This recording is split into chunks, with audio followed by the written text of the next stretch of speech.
চমৎকার এই ডিজাইনের বাড়িটি চাইলে আপনিও করতে পারেন। আমার এই বাড়িটি সম্পূর্ণ তৈরি করা হয়েছে কংক্রিটের হলো ব্লক, সলিড ব্রিক্স এবং হলো ব্লক দিয়ে।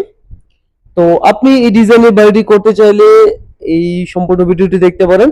আমার ইতিপূর্বে আপনারা আমার এই ভিডিওটি দেখেছেন, অনেকে জানতে চেয়েছেন যে এটার ভিতরে কি কি রুম করেছি, কয়টা রুম করেছি। তো সে সম্পর্কে আজকে আপনাদেরকে বিস্তারিত জানাবো, ভিডিওর সাথে থাকুন। আসসালামু আলাইকুম, আজম খান হল ব্লক ফ্যাক্টরির পক্ষ থেকে আমি রানা আহমেদ আপনাদের জানাচ্ছি আন্তরিক শুভেচ্ছা অভিনন্দন। আহ দেখতে পাচ্ছেন আজকে আপনাদের মাঝে একটি নতুন ভিডিও নিয়ে আসলাম। ভিডিওটি যদি ভালো লাগে তো অবশ্যই আমাদের সাথে থাকবেন। তো আপনারা অনেকেই জানতে চেয়েছেন আমাদের এই বিল্ডিং এর কি কি কাজ হয়েছে বা করতেছি।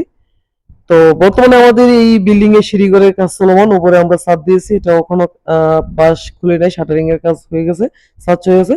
তো আমাদের প্রথম যে বেডরুমে ঢুকছে এটা হচ্ছে 12 ফিট বাই 13 ফিট, এটা অ্যাটাচড বাথরুম সহ একটা রুম। এটা একটা মাস্টার বেড বলতে পারেন। এটা 12 ফিট বাই 13 ফিট একটা রুম। এটা এখনো কাজ চলমান বলতে এখনো বাথরুমের কাজগুলো কমপ্লিট করে নাই। তো সাথে আরেকটা রুম, এটা হচ্ছে ডাইনিং রুম। তো ডাইনিং রুমটা দেখতে পাচ্ছেন, এই ডাইনিং রুমটা হচ্ছে 8 ফিট বাই 10 ফিট। এটার কাজও চলমান, এখনো আমরা ভিতরে কোনো মালামাল রাখি নাই।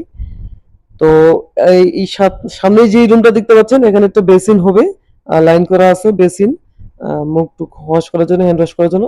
আর এটা হচ্ছে রান্নাঘর, 13 ফিট বাই 7 ফিট। তো সাথেই এবার পাশে আরেকটা রুম আপনাদের দেখাতে মিসিং হয়েছে, আরেকটা বেডরুম, এটা হচ্ছে 13 ফিট বাই 12 ফিট। এটাও অ্যাটাচড বাথরুম সহ।